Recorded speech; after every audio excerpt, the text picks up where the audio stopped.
अगे जाऊ दे तुम्हाला तू माहिती पण नाहीये. काय चाललंय तुम्हाला जाऊ ना, एवढी सिनेमाबद्दल वर्ष बोलूया किती ना. झालीत? एवढं खोदकाम बीएमसी वाले पण नाही करत एवढं खोदून खोदून खोदून खोदून आणि आऊंनी गाडीत बसताना एक कमाल स्माइल दिली आणि बोलली काळजी घे.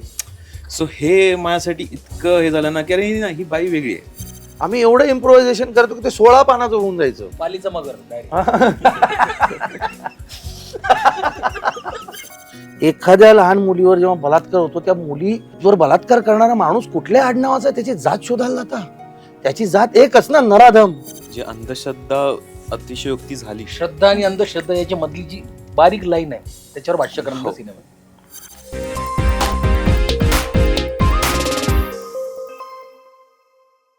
नमस्कार मित्र म्हणे लाईमलाईट मध्ये सगळ्यांचं स्वागत. आज आपल्यासोबत तुंबाडची मंजुळा या सिनेमाची सगळी टीम आहे. तुंबाडची मंजुळा आता मी आहे आणि तू आहे. फार वेगळी ओळख करून त्याची गरज नाहीये खरं तर. नाही नाही, दे की पण तुझ्या मनात काय ओळख आहे आमच्या कळेल ना. सुरुवात आपण उषाताईंपासूनच करूयात. उषाताई, तुमचा जेव्हा प्रवास मी म्हणजे माझ्यासारखी मुलगी बघते की इतके सिनेमे केले, बिग बॉस केलं, मास्टर शेफ सारखा मोठा कार्यक्रम केला, तर सतत काम करत राहायचंय कुठल्याही टप्प्यावरती. ही सतत भूक कशी असते किंवा काय काय मोटिवेशन असतं? माणूस म्हटला की भूक असतेच. भुकेशिवाय माणूस नाही आणि माणसाशिवाय भूक नाही. त्यामुळे सारखं काम करत राहणं हे आमच्या आईपासूनच आलेलं आहे. ती 83 वर्षाची झाली तरी पण अची जाऊन जेवण करायची. कळलं ना? म्हणजे स्वतःच जाणार दात घासायला. अगं आई जाऊ नको. मुलगा माझा भाऊ म्हणायचा मी तुला आणून देत नाही. ती जायची चालत. कितींदा ती अशी सरळ पडली पण कधी फ्रॅक्चर नाही झालं. ती जी भूक आहे ना ती आमच्यात आलेली आहे आणि त्यामुळे मला सतत भूक असते. आणि देवाच्या दयेने आज इतकी वर्ष झाली तरी मी काम करत आहे. त्याचा मला आनंद आहे. ती खाण्याचं म्हणाली ना, ते खाण्याचं तिने मास्टर शेफ या पण शूटिंगला सुरूच होता. आम्हा सगळ्यांना खाऊन टाकलं का तिने. खाण्याची तिची भूक एवढी की तिची भूमिका कोण तिचा भागत नाही. आजूबाजू दिसायलाच नको कोण. टायमिंग काय आहे म्हणजे आपण म्हणतो ना की एक तो काय असतं, काही काही गोष्टी निसर्गतः येतात. आई वडिलांची कृपा असते. पण ना तुमचं मिळालेलं तुम्हाला जे टॅलेंट असतं ते तुम्हाला घासून पुसून लख्ख पण ठेवावं लागतं ना.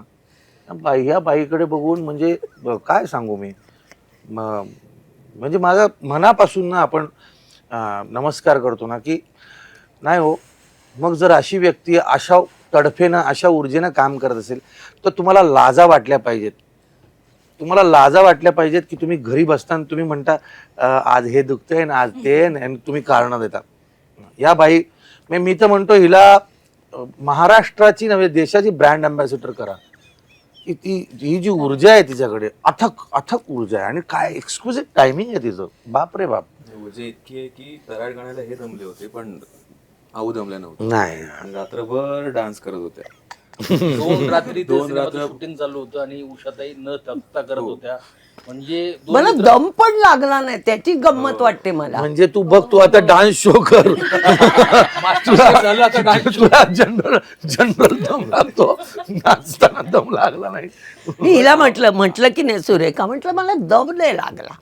पण आऊंचं एक वेगळी एनर्जी आहे खरंच. म्हणजे ना पहिल्या दिवशी जेव्हा सेटवर आल्या होत्या ना तेव्हा ती चिडली होती. 9 वाजता बोलवून 11:15 झाले, 9ला कशाला बोलवले, मला कुठे आहे तो डिरेक्टर. मी जाऊन याला म्हटलं चिडली आहे त्यांचं आधी माफी माग.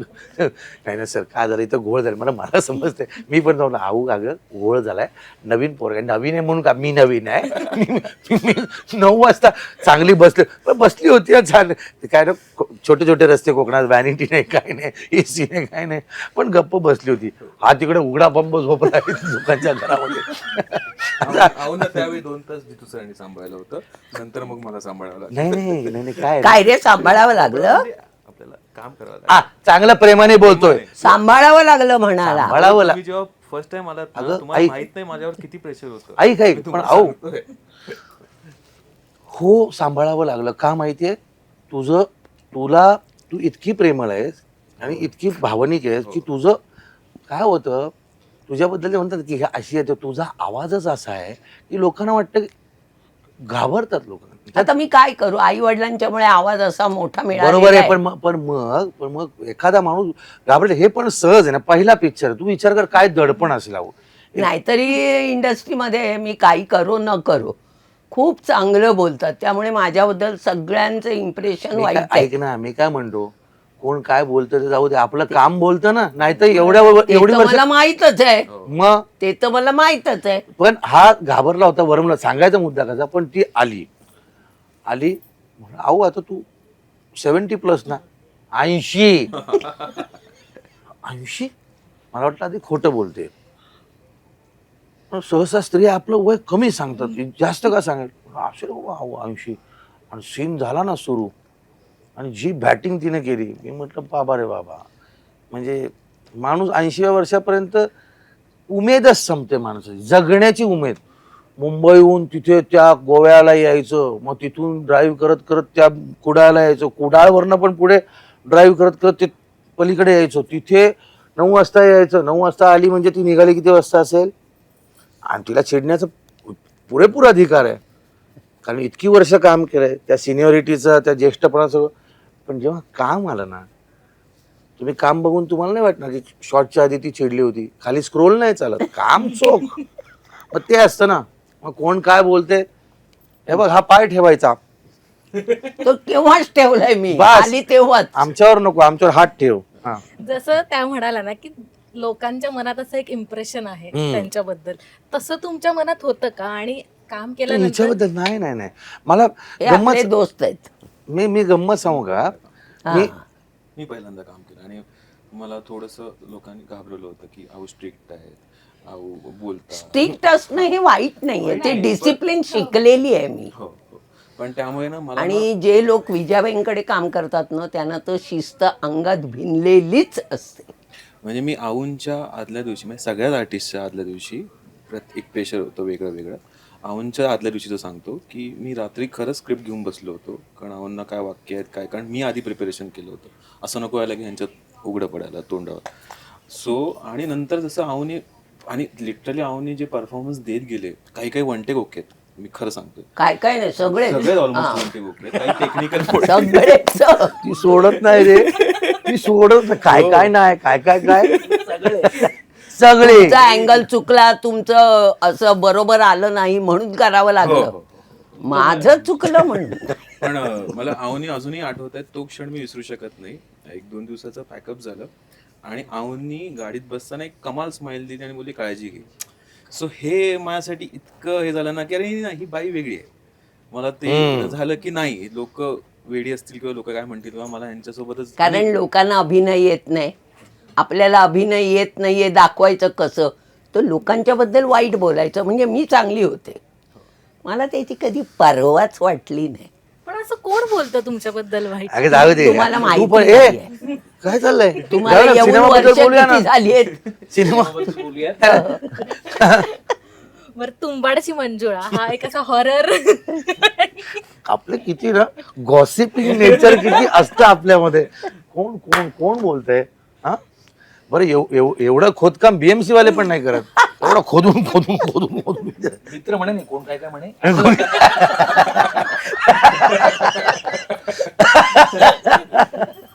तुंबाडची मंजुळा हा सिनेमा आहे म्हणजे हॉरर, थोडंसं कॉमेडी आणि थोडस नाही कोकणातलं खूप आहे. खूप कॉमेडी.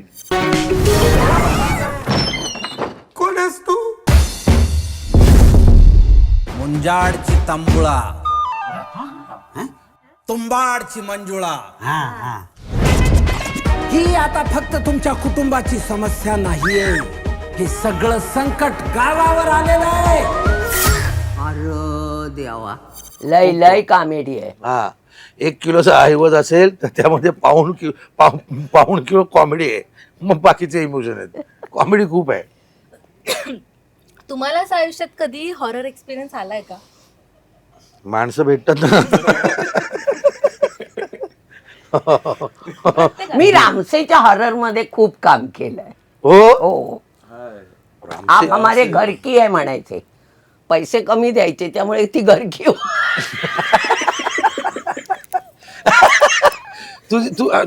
आपण एका कुटुंबातले आहोत. कुटुंबातल्या बाकीच्या सदस्यांकडे गाड्या मोठमोठ्या यायला लागतात, घरं त्यांची मोठी. आपण कुटुंबातले आहोत, मग आपलं का होत नाहीये तसं? नाही, वी आर फॅमिली. हॉरर अनुभव आलाय ना, म्हणजे मी विनोदी स्किट लिहिलं होतं आणि कलाकारांना वाचून दाखवलं, त्यांना हसू झालं नाही. त्यांना हसू झालं नाही.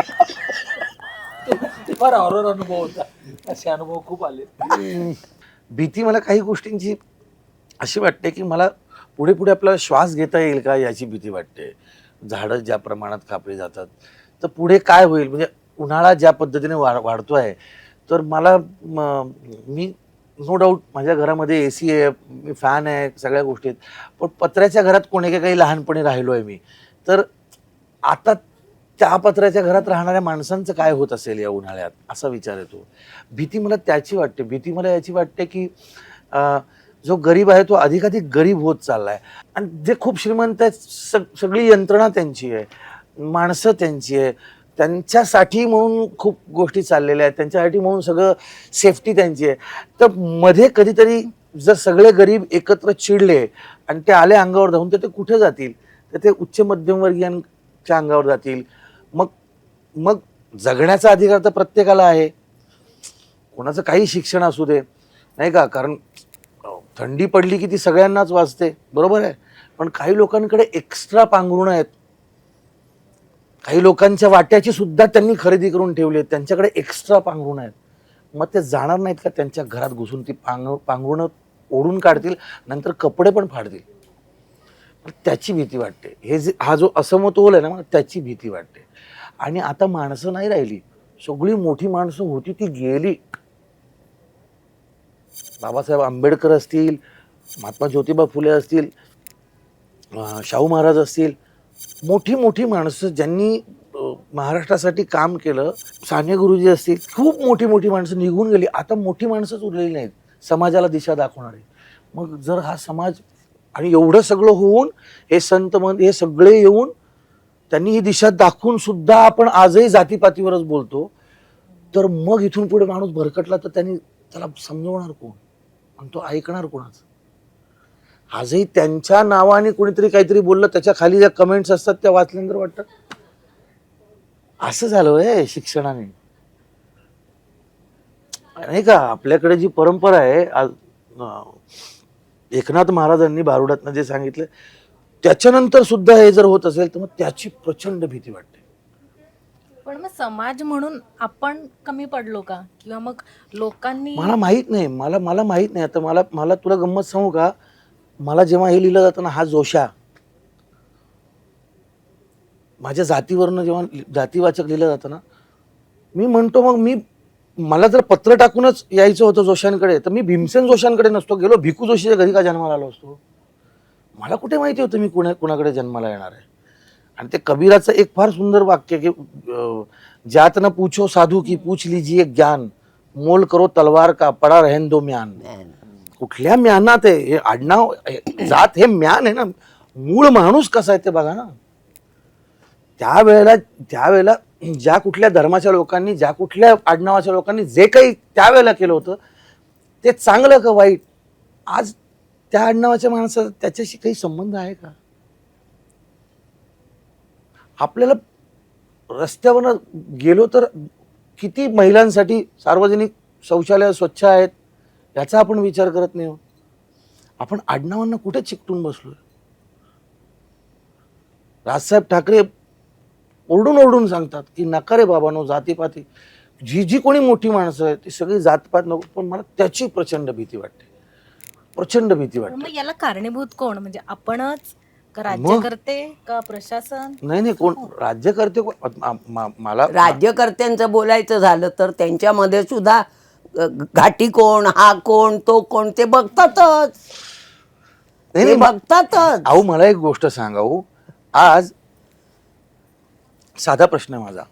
मी जी चपाती काल रात्री मी खाल्ली आहे ती चपाती पेरणीपासून नांगरणीपासून ते ते ते पीक काढून त्याचं आटा चक्कीतनं आणून ती बनवून माझ्याकडे सर्व करण्यापर्यंत कुठल्या जातीच्या माणसाने कुणी काय केलं मला माहिती असतं नाही.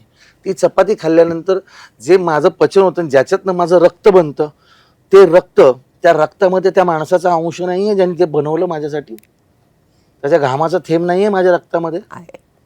मग ते कुठल्या जातीच्या माणसाने बनवलं, त्याला काय देणं घेणं आहे आपल्याला. एखाद्या लहान मुलीवर जेव्हा बलात्कार होतो त्या मुलीवर बलात्कार करणारा माणूस कुठल्या आडनावाचा आहे त्याची जात शोधायला जाता. त्याची जात एकच ना, नराधम. ती मुलगी कोणाची आहे, ती मुलगी मोठी झाली तर अशी बसणार ना, ती आणखी मोठी झाली तर अशी बसणार ना.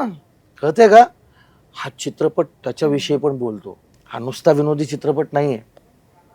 मी मुलीचा बाप आहे, एका मुलीचा बाप आहे. मला प्रचंड भीती वाटते. मला तेच विचारायचं, तुम्ही एका मुलीचे बाप आहात, तुम्हाला भीती वाटते की संध्याकाळी माझी मुलगी घरी लवकर आली नाही किंवा उशीर मला फक्त माझ्या मुलीची भीती नाही वाटत.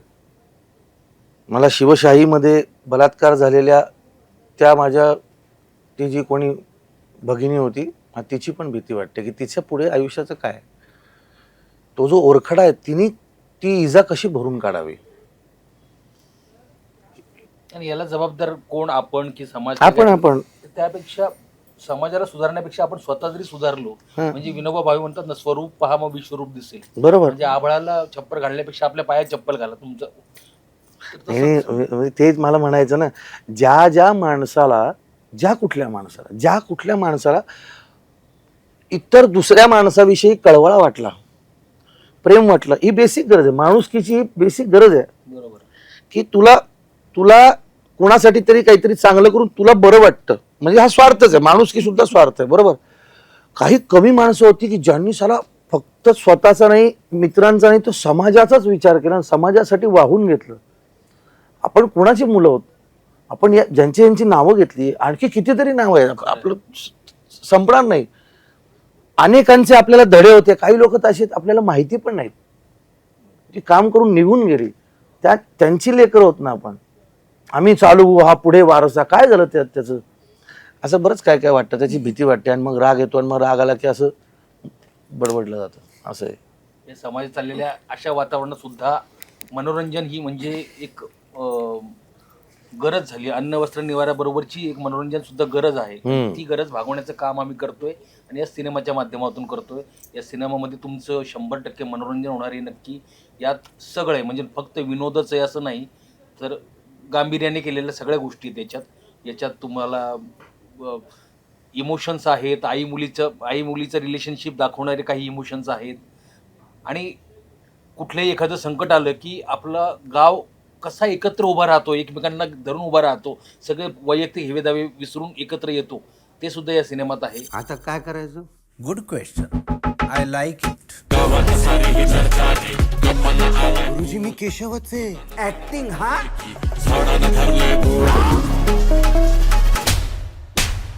गुरुजी काहीतरी करा ना हो. सगळी पात्र जवळची वाटणारी, आपल्या आजूबाजूला फिरणारी पात्र आहेत. तुमचे कॅरेक्टर्स काय काय आहेत? हा सांग रे, कॅरेक्टर तुझं काय आहे? मी या बाईचा मुलगा आहे या सिनेमामध्ये. ही खरं तर इंडस्ट्रीचीच आई आहे, सगळ्यांची जाऊ आहे. या सिनेमात माझी आई आहे. आमचं एक छोटस दुकान आहे घरातच, आणि ही दारात बसून येणाऱ्या जाणाऱ्या लोकांचे त्यांच्या त्या गावातला सोशल मीडिया आहे. सोशल मीडिया, त्यांच्या कमेंट्स, अशा सोशल मीडियात स्वतःच्याच कमेंट्स, त्यांच्या लाईक डिसलाईक कमेंट्स सगळं त्यांचंच, लाईक डिसलाईक कमेंट्स सगळं त्यांचंच. आणि वन लाईनर कमेंट्स असतात त्यांच्या येणाऱ्या जाणाऱ्यावर. आणि उत्तम कॅरेक्टर आहे त्यांचं. आणि मी त्यांच्या मुलाचं काम करतोय पिचलेला. एरवी त्या सुनेला, पिचलेला, एरवी इतर सिनेमांमध्ये ते सुनेला छळतात, तिथं मुलाला छळतात. मी रवी अण्णा आहे. गावासाठी म्हणजे एक माणूस असतो ना गावामध्ये, जो अडीअडचणीला प्रत्येक गोष्टीला धावून जातो, गोष्टी करतो. म्हणजे काही लोक असतात की कुणाच्याही घरी लग्न समारंभ असेल किंवा कुठे मृत्यू झाला तर ती माणसं असं काम करतात जणू त्यांच्याच घरचं कार्य. हा दिसतोय ना, हा रवी अण्णा, गावातला एकदम राजा माणूस. याचा अजून लगीन नाही झाला, पण हा सगळ्यांच्या कार्यात हजर, श्राद्ध असो वा लगीन. तसा तो रवी अण्णा आहे आणि लग्न झालेलं नाही त्याचं. त्याला त्याची आपली एक आई आहे, त्याचे मित्रमंडळी आहेत आणि गावावर मित्रांवर पुलंच्या प्रेम. नारायण सारखं, पुलंच्या नारायण सारखं. नारायण नाही असं नारायण नाही. नारायण खूपच साधा आहे पुलंचा. आपण म्हणूया मिक्सचर ऑफ रावसाहेब आणि नारायण म्हणता मिक्सचर ऑफ असं आहे. पण मृदू स्वभावाचा, पडेल तिथे एक जाणारा. प्रत्येकानं म्हणजे कसं तुला सांगू मी, आर के नारायण सॉरी आर के लक्ष्मण साहेबांची व्यंगचित्र कशी होती, एक कॉमन मॅन असायचं पण बाजूला आणखी वेगवेगळी. ती व्यंगचित्र जर जिवंत झाली आणि ती बोलू लागली तर काय होईल, वेगवेगळी व्यंगचित्र. तशी ही सगळी अतरंगी माणसं आहेत आणि त्यांचं एक गाव आहे आणि त्या गावात घडते एक घटना आणि ते गाव सगळं बदलतं आणि तो बदल कुठपर्यंत जाऊन पोचतो याविषयीचा सिनेमा असं. आणि रवी अण्णा म्हणजे गावात सगळ्यांना त्याची आदरयुक्त भीती आहे, आदरपणे भीतीपणे, आणि प्रत्येकाला मदतीला धावून जाणारा पण वेळप्रसंगी कान पकडणार पण असं तो हा रवी अण्णा. आणि बसणार पण रात्री एक बसणार पण. आणि सेम रवी अण्णा एरवी पण आमचा रवी अण्णाच आहे. हो. आणि हा प्रचंड प्रेम करतो सगळ्यांवर, प्रत्येकांची खूप काळजी घेतो. म्हणजे हा सिनेमा मी पहिल्यांदा असं बघितलं की एखादा आर्टिस्ट त्याचा सीन झाला आणि समोरच्याचा सीन लागलाय, क्लोज लागलाय, तर क्यू द्यायला असिस्टंट डिरेक्टर क्यू देतो, पण हा स्वतः उभा राहायचा. नाही ते आपलं कामच आहे रे. हा स्वतः उभा राहायचं की मी का करू, त्याचे रिॲक्शन अजून चांगले येतील, मी तिथं देतो. आणि कारण टायमिंगचा सिनेमा आहे ना पूर्ण, सगळ्यांचं एकमेकां. खरं ते आहेच, पण माझं काम तेव्हाच चांगलं होणार जेव्हा तुझी रिॲक्शन चांगली येणार. बरोबर. तुझं काम तेव्हाच चांगलं होणार जेव्हा अंशुमन चांगली रिॲक्शन देणार. आऊच्या वाक्याला लाफ्टर तेव्हाच येणार जेव्हा तू ती रिॲक्शन देणार. गणेश पंडित आणि सुदैवाने काय ना, आम्ही एकमेकांबरोबर काम केलेलं होतं आधी, एकमेकांविषयी प्रेमही होतं आणि असे आम्ही कशाला, जे तुला माहिती का, जे तुला आजपर्यंत ज्यांची नावं पण तुम्ही ऐकली ना, असे असे कलाकार तुम्हाला अचंबित करून सोडतील कोकणातले. मी सांगू इच्छितो ॲक्च्युली की ना, म्हणजे ही जी काही फळी दिसते सगळी, म्हणजे सेटवर मी अनुभवलेली गोष्ट सांगतो की ना, ती एक फॅमिली झाली होती क्रिएट. म्हणजे खरंच व्हॅनिटी नव्हत्या, म्हणजे तिकडे जाऊच शकत नव्हत्या व्हॅनिटी, कारण गावागावात शूट करत असल्यामुळे. आणि ना व्हॅनिटी नसल्यामुळे सगळेजण एकसाथ असे बसलेले असायचे. असं नाही की बाबा हा ग्रुप तो ग्रुप हा ग्रुप, असं काही नाही. सगळे एकसाथ जेवायचे, सगळे एकसाथ ग्रुप असायचं.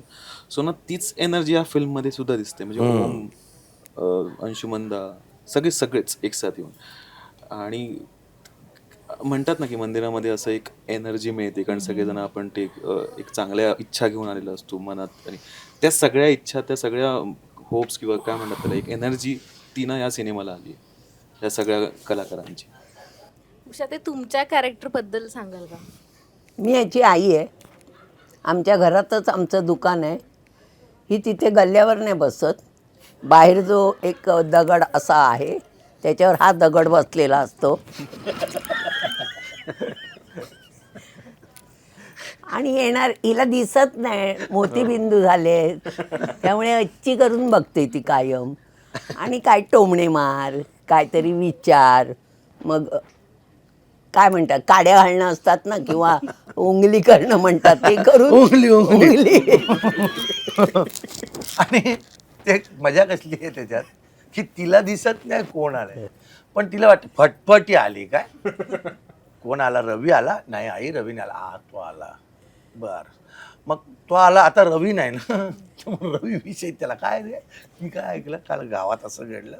आणि बरं त्याच्यात ना त्या तयार होती ती रवीलाच सांगते रवी विषयी, आणि रवी बोलू पण शकत नाही. बरं ही लोक असेच की हिला गप्पा करा होता, आता तर ती बोलून गेली, आता काय करायचं.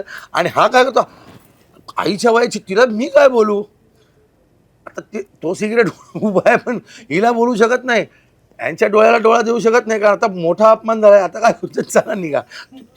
फार मजेशीर सीन आहेत, फार मजेशीर.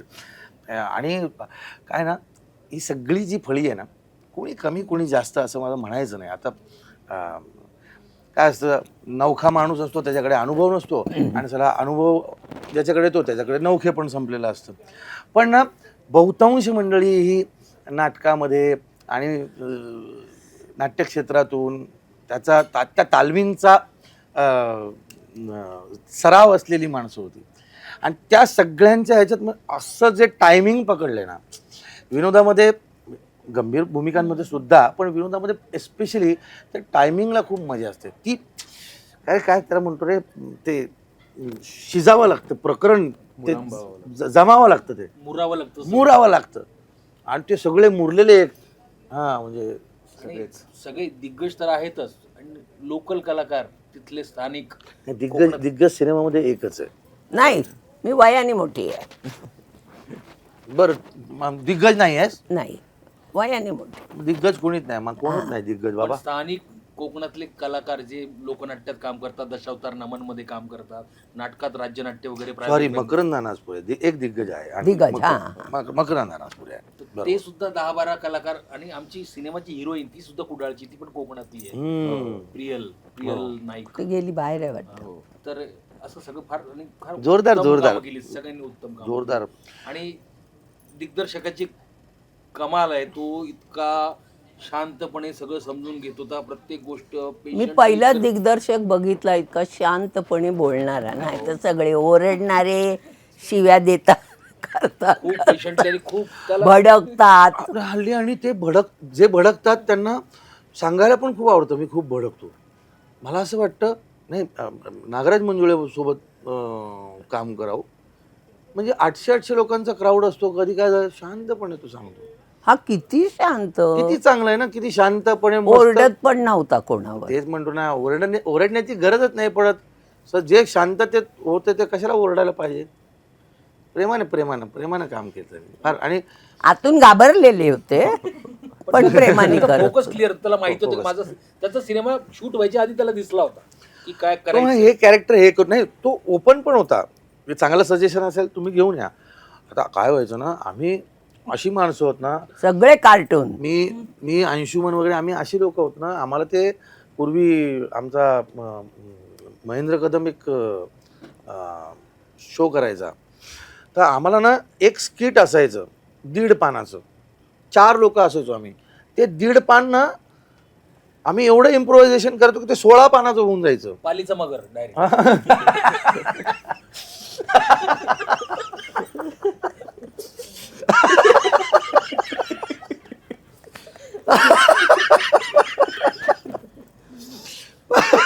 पालीचं मग. तर ती आम्हाला सवय असल्यामुळे आम्ही खूप इम्प्रोव्हाइज करत होतो. आणि मग याच्याकडे गेल्यानंतर कॅरेक्टर बरोबर जात नसतं. ओके बरं, नको, ठीक दादा चांगलं आहे, पण हे कॅरेक्टरला हां. आणि ना हसूनच आहे. अंशू मला म्हणाला, अंशुमन आपला डिरेक्टर असं चांगला आहे, शांत आहे, पण तो चालू पण आहे म्हणजे काय तो असं नको ना असं हसून ना नाही म्हणतो रे आपल्याला. आणि नंतर असं झालं की आम्ही इम्प्रोव्हाइज केलं. सीन वाचन करायचो आम्ही. असं नाही की एक बरी गोष्ट काय होती, सीन आला सेटवर जाऊन बघू, नाही, सीन आला ना, हे चला वाचूया, चला, एवढे कलाकार आहेत ना, तिथे जाऊन वेळ नको वाया घालायला. सुचला नंतर असं व्हायचं, हे घे ना, हे घे, नको रे, तो ठेवणार तो नाही ठेवणार, जाऊ दे. कधी नको जाऊ दे. जसं माझा मुलगा करतो, काहीतरी पुस्तक घेऊन येतो, पप्पा हे जाऊ दे, मी गुगलवर. पालीचा मगर फार भारी होतं रे योगेश. ऐ ग, मला अजून एक किस्सा मी सांगेन की ना, ते कॅरेक्टर्स जेव्हा सांगायचो की हे कॅरेक्टर असं आहे, हे कॅरेक्टर असं आहे, हे कॅरेक्टर असं आहे, नंतर जेव्हा ह्यांच्यामध्ये कॅरेक्टर्स मोडली होती, म्हणजे प्रॉपर मोडली होती, मग ते सांगायचं की मी हे कॅरेक्टर असं करणार, मी तसं करेन, मी असं करेन. तो कारण त्यामुळे ते ॲडिशन किंवा इम्प्रोवाइज होत होते, कारण त्यांना कॅरेक्टर्स समजले. सो एक सिच्युएशन आली होती, ज्या सिच्युएशनमध्ये असं आलं होतं की जितू सरांना सांगितलं होतं की जरा स्मोकिंग कमी करा, म्हणजे बंदच करा, असं सिच्युएशन होती. सो आम्ही थोडं टेन्शनमध्ये होतो, कारण एका ठिकाणी स्मोकिंग करून तो सीन घडवायचा होता. नंतर कॅरेक्टरचा तो एक पार्ट होता, कारण स्मोकिंग म्हणून. सो तो मी म्हणालो की सागरला बोललो, सागरमध्ये असिस्टंट, की यार सागर सांग स्मोकिंग नको, आपण तो विदाऊट स्मोकिंग करू. तर सागर त्यांना जाऊन सांगितलं असेल, मला माहीत नव्हतं, कारण मी पुढे दुसरीकडे गेलो. तर सागरने जाऊन सांगितलं की सर तो स्मोकिंग, मी घेणारा, मी करणारा. त्यांनी त्यांचं सांगितलं, ठीक आहे. अजून एकाने जाऊन सांगितलं की बाबा नाही हा स्मोकिंग नका करू, जाऊ दे. तिकडनं सई होती, सई म्हणाली की जितू अरे स्मोकिंग नाही केली तरी चालेल. नाही आणि हे मला माहीतच नाही की ह्यांनी सगळ्यांनी सांगून झालेत की त्या सीनला स्मोकिंग करू या नको, जाऊ दे. आणि नंतर शेवटी सीन आणि बरं लाईट चालला होता, संध्याकाळची वेळ होती, त्यामुळे ऑलरेडी पॅनिक सिच्युएशन होती. सो त्यावेळी मी यांच्याकडे गेलो आणि म्हटलं सर ते आपण स्मोकिंग नको करूया सर. ए तू मला नको सांगू कॅरेक्टरबद्दल, तू तू शूट तू सीन शूट कर, तुम्ही बघतो. सो ना एक त्यांच्याकडनं एक हे का सांगत होते मी सांगतो तुला. मला काय झालं ना, कोकणात अचानक गेल्यामुळे खाई सुटली होती. तर मासे आणि मला ना प्रॉन्स मला चालत नाही. मला एक दोनदा त्रास झालेला आहे, कोलेस्ट्रॉल वाढला आहे. मी मजबूत व्यायाम करतो. रवी अण्णा जरा चांगला दिसायला पाहिजे वगैरे, छान बिल्ड तो एजेड आहे माणूस, एक 42-45 झुकलेला आहे. तर ते एज पण दिसलं पाहिजे असं होतं, पण व्यायाम पण करायचा. आणि काय झालं, मी व्यायाम झाला, प्रॉन्स झाले आणि माझं कोलेस्ट्रॉल वाढलं आणि माझ्या छातीत दुखायला लागलं तिथे. पहिल्या दिवशी म्हटलं काहीतरी असेल बघ. दुसऱ्या दिवशी पण मी याला म्हटलं मित्र असं असं होतंय, मी जरा चेकअप करून येतो. मी चेकअप करायला गेलो, मला लक्षात कोलेस्ट्रॉल वाढलं. मला लक्षात आलं होतं कोलेस्ट्रॉल, श्वास सांगतो ना आपला. आता गंमत अशी आहे की खरं तर स्मोकिंग ही दळभद्री गोष्ट आहे. या जगातली सगळ्यात घाणेरडं जर व्यसन कुठलं असेल तर ते स्मोकिंग आहे, हे मी स्वतः सांगतो. पण झालं असं की आता कॅरेक्टर एस्टॅब्लिश झाले. तुम्हीच सांगितलं सिगरेट ओढणारा कॅरेक्टर त्यात पुन्हा तो सीन असा होता ना की सीनची गरज अशी आहे की जो स्मोकर आहे त्याला माहिती की तो त्यावेळेला कश पण कसं घेईल. तर मी यांना सांगितलं मी नाही आतमध्ये नाही घेत, मी तुम्ही काळजी नका. दोघा तिघांना सांगितलं तरी परत येऊन मला सांगतात सिगरेट. अरे म्हटलं तुम्हीच सांगितलं ना सिगरेट, मी का माझ्या घरनं नाही आणलं पाकिट, तुम्हीच मला सांगता सिगरेट ओढायची आहे. तुम्हाला माझ्या हेल्थची काळजी आहे, बरोबर मला पण आहे ना. मला माझ्या लेकीला मोठं होतं ना बघायचं, बाकी सगळं सोडा सिनेमे बिनेमे, मी नाही इन करणार तू असं सांगितलं. त्याच्यानंतर हा आला. अरे म्हटलं मित्रा, मग काय होतं की तो सीन झाला. सुदैवाने स्वामींच्या कृपेने मला काहीही निघालं नाही. कोलेस्ट्रॉल हाय होतं, आज परत नॉर्मलला आलेलं आहे सगळं, कोलेस्ट्रॉल सगळं. उत्तम व्यायाम करून उत्तम आहार आणि पथ्य पाळल्यामुळे झालं. आणि यांना काळजी होती हे पण बरोबरच होतं. पण आता जर एस्टॅब्लिश झालेले आणि सिनेमा तोपर्यंत 70% सिनेमा झालेला होता, अचानक कसं नाही ओढणार रवी यांना त्या याला सिच्युएशनला, कारण तो परत विचारमग्न आहे वगैरे वगैरे. पण ते झालं सुदैवाने, जे काय व्हायचं होतं ते झालं. सिनेमा चांगला झाला. सिनेमा झाल्यानंतरही लोक एकमेकांना इतके फोन करतात, म्हणजे हा तिथे त्या हॉटेलला गेला होता कुडाळच्या, आणि मला फोन दादा बघणार रे, त्यात ओम भूतकरच्या रूममध्ये आता कोण नाही, तुझ्या रूममध्ये आता कोण नाही, मी त्या रूममध्ये एकटा कोण नाही. अरे म्हटलं मित्र तू गेलाच एकटा आहेस, कसं कोण असेल त्या रूममध्ये. मग ते हॉटेल बघून त्याला इतकी आठवण येत होती. दादा रे खूप आठवण येते रे, सगळ्यांची खूप आठवण येते का. आणि असं हाच नाही, कोकणातले आमचे जे मित्रमंडळी आहेत ना, त्यांचा फोन येतो, त्यांचे मेसेजेस येतात. अगं एखाद्या आंबे पाठवले प्रत्येकाच्या घरी त्यांनी. मी त्याला म्हटलं रे नको, माझा पत्ता नाही दिला. तुला सांगू का, आमचे सकाळी 7ची वगैरे शिफ्ट असायची. आमच्या एक ताई होत्या, संगीता ताई, नमिता. अगं त्या तारकर्लीला राहायच्या, म्हणजे त्यांना यायला तास दीड तास, 7च्या शिफ्टला यायचं म्हणजे त्या किती वाजता 5:30ला निघणार बरोबर.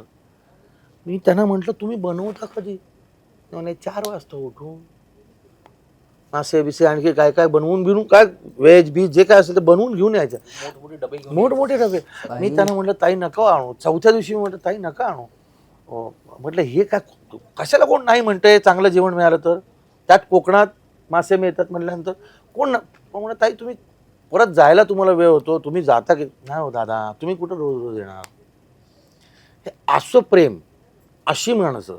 आणि फार रेअरली घडतं की सिनेमा संपल्यानंतर ना, नाहीतर कोण कुणाला स्वतःसाठी आरशात बघायला वेळ नाही माणसाला, तो माणूस कशाला कोणाला वेळ देईल. मगाचपासून ना तुम्ही म्हणजे हनुमानाचा उल्लेख झाला, स्वामींचा उल्लेख झाला.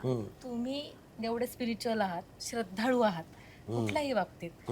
तर जेव्हा बाहेर ना लोकांच्या भाबडेपणाचा, श्रद्धेचा जेव्हा बाजार असा मांडला जातो, त्याचंच दुकान उघडलं जातं, तुम्हाला तुमच्या श्रद्धेवर कधी प्रश्नचिन्ह निर्माण झालंय? नाही. याचं कारण माझी श्रद्धा लाचार नाही. माझी भक्ती काही मागत नाही. माझी भक्ती माझी श्रद्धा मला हे शिकवते की देव जो आहे तो माणसामध्ये बघ. मला शिर्डीला पायी चालत जाणाऱ्या माणसांविषयी प्रचंड श्रद्धा आहे, पण घरात स्वतःच्या घरामध्ये साईंना नमस्कार करून रस्त्यावर पाण्याची बाटली न फेकणारा माणूस मला जास्त महत्त्वाचा वाटतो. पायी चालत शिर्डीला जाताना रस्त्यावर पाण्याच्या बाटल्या फेकून जाणारा भाविक मला त्याच्यापेक्षा जास्त महत्त्वाचा, स्वतःच्या कामाला महत्त्व देणारा. आणि देवभक्तीचा बुकेला आहे, तुम्ही त्याच्याकडे जर मागायला गेलात, ज्याला माहिती आहे की देव ही कुणाची तरी गरज आहे बाह्य गोष्टींसाठी, मला हे पाहिजे, मला ते पाहिजे, मला ते पाहिजे. मग आता मी परवा बघितलं, एक मुलीचा पेपर लागणार, तू स्वामी मला चांगले मार्ग. तू अभ्यास कर की, तुला डोकं दिलं ना, तुला बुद्धी दिली ना. ते काही मागत नाही. देव कुठे मागतो? पंढरीचा विठ्ठल तो उभा आहे, तो कुठे काय मागतो? तो मग बुक्का साधा, तो कुठे काय दागिने बिगिने आहे त्याच्याकडे? तो मागत नाही कधी. गणपती कशाने बनतो? आपण एक माती घेतली, एक पोट बनवलं, लहानपणी बनवायचो, आजही बनवतो. कान झाले, हे झाले, माझा गणपती. आता मला जर त्याच्यामध्ये श्रद्धा निर्माण झाली तर तो माझा गणपती. हे बाबा बिबा हे जे तयार झालेत, कितीतरी अशी माणसं आहेत की जी आता सगळ्यात मोठा आत्ता जर कोणी जिवंत साधू कोणी असेल आत्ता, तर ते प्रकाश आमटे आहेत. त्याच्यापेक्षा मोठा साधू माणूस कोण आहे आत्ता? डॉक्टर अभय बंग, राणी बंग, हे कोण आहेत? हे साधू नाही आहेत. ह्यांनी भगवन असं गंमत काय माहिती का? मला वाटतं हे हिंदू धर्माला जास्तीत जास्त बदनाम करण्याचं काम यांनीच केलेलं आहे. हे असे लोक, ते लोकांच्या श्रद्धेचा गैरफायदा नाही घेत, ते लोकांच्या ज्या गरजा आहेत ना, ज्या पूर्ण होत नाहीत त्याचा गैरफायदा घेतात. आणि लोकांना वाटतं यांच्याकडे जाऊन गरजा पूर्ण नाही.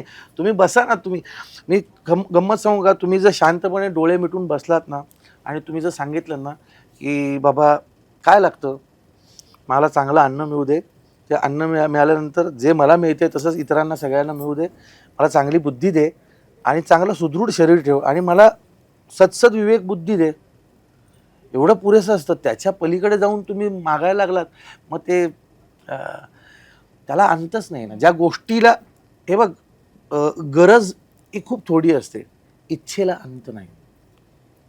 आणि इच्छेला जेव्हा अंत उरत नाही तेव्हा वासना तयार होते, आणि वासना जेव्हा तयार होते मग ती शरीराची असो, ती बुद्धीची असो, ती मनाची असो, ती तुम्हाला दरिद्रीच बनवते, कर्मदरिद्री बनवते. आणि हे जे कर्मदरिद्री लोक आहेत ना, हे म्हणजे आय डोंट नो, मला असं वाटतं हेच आहे की आजकाल काय झालं, प्रत्येक गोष्टीला आपल्याला मध्ये एक एजंट लागतो, घर घ्यायला, गाडी Correct. घ्यायला. तसं देवाकडे जायला पण हे एजंट शोधायला लागले. तर हे बाबा बुवा सगळे त्यांना माहिती आहे. एजंट येथे दलाल आहेत. आणि तुम्हाला कळले पाहिजे, सगळेच बाबा तसं नाहीत, काही काही चांगले अध्यात्माचा मार्ग सांगणारे पण लोक आहेत. खूप आहेत, हा, खूप चांगले आहेत, लोक खूप आहेत. चांगली लोक पण आहेत. ते 20च लोक आहेत, ते 80 लोकांचा जो सुळसुळाट झालाय तो तुम्हाला कळला पाहिजे. त्याच्यामुळे जमाना खराब झालाय. सॉरी. अहो काही नाही. मी खरं सांगू का तुम्हाला, तुम्ही आपल्या जे संतांनी वचनं जी लिहून ठेवलीत ना, बाकीचं मला माहीत नाही, महाराष्ट्रापुरतं तरी एवढं सांगेन, आपले जे संतांनी लिहून ठेवलं ना, ते जरी तुम्ही समोर ठेवून दररोज एक पान वाचा, त्याच्यासारखं त्याच्यासारखं शिक्षण कुठेही नाही, त्याच्यासारखं शिक्षक नाही कुठेही. कशाला कोणाकडे जायला पाहिजे? आणि ह्या सिनेमामध्ये सुद्धा तसंच काही हा, जे अंधश्रद्धा अतिशयोक्ती झाली. श्रद्धा आणि अंधश्रद्धा याच्या मधली जी बारीक लाईन आहे त्याच्यावर भाष्य करण्याचा सिनेमा. या नोटवर थांबूया आपण. तुम्हाला कुठे सगळ्यांना नोट? खूप खूप शुभेच्छा. या नोटवर थांबूया. नोटच नाहीये. बघ आहे ना, असं आहे. खूप खूप शुभेच्छा तुम्हाला. Thank you thank you so much. Thank you. मला माफ कर, मी मध्ये बोलता खूप वाहवत गेलो, आणि काय आहे की वाहवत गेलो तर माफी. पण सिनेमा बघा. कुंभारची मंजुळा लवकरच, म्हणजे 5 जूनला तुमच्या जवळच्या सिनेमागृहात. इतर लोकांना, इतर सिनेमांना, मराठी सिनेमा पाणी 5 जून येणार.